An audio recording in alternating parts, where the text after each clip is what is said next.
எல்லாருக்கும் good morning. இன்றைக்கி காலையில் எழுந்திரிச்சு கடகடன்ட்டு ப்ரெஷ் பண்ணிவிட்டு அப்படியே வீட்டில் போய் கிச்சனில் பாலை குடிச்சிட்டு சுகர் இல்லாமல் இன்றைக்கி ஒர்க் அவுட் ஸ்டார்ட் பண்ணிட்டோம். இன்றைக்கி ஒர்க் அவுட் நம்ம என்ன பண்ணியிருக்கோம் பார்த்தோன்னா, பேக் அண்ட் பைசெப்ஸில் பண்ணியிருக்கோம். பேக்கில் வந்து லேட் புல் டவுன் பண்ணியிருக்கோம். வீட்டில் வந்து இது மாதிரி மிஷின் ஜிம்மில் பண்ணுற மாதிரியே ஃபீல் பண்ண வேணாம். நான் இந்த மாதிரி ஸ்டிக் வச்சு மேனேஜ் பண்ணிட்டேன். எந்த அளவுக்கு பண்ணியிருக்கேன்னு பாருங்கள்.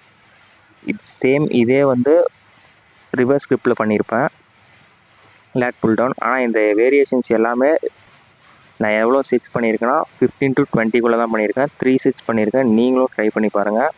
நான் வந்து lat pull down, reverse lat pull down, அப்புறம் வந்து சிங்கிள் ஆர்ம், அப்புறம் ஆர்ம்ஸ்க்கு வந்து பார்பல் கர்ல் பண்ணியிருக்கேன். இது வந்து 15 reps வரைக்கும் பண்ணியிருக்கேன். 15, 12, 10 அந்த மாதிரி பண்ணியிருக்கேன். அதை விட்டு ப்ரீச்சர் கேர்ள் பண்ணியிருக்கேன். ப்ரீச்சர் கேர்ள் முடிச்சுட்டு அதுக்கப்புறம் கான்சன்ட்ரேஷன் கேர்ள் பண்ணி இன்றைக்கி ஒர்க் அவுட் முடிச்சிட்டேன். இன்றைக்கி நம்ம டே இவ்வளோ தான். ஃபைனலாக வந்து போஸிங் பண்ணியிருக்கேன். எப்படி இருக்குன்னு பாருங்கள். போஸிங் நல்லா இருந்தால் ஒரு தம்ஸ் அப் கொடுங்க. வீடியோ பார்க்குறவங்க எல்லோரும் இந்த யூஸ்ஃபுல்லான வீடியோஸ்க்கு எல்லாரையும் ஷேர் பண்ணுங்கள். Hard work never fails.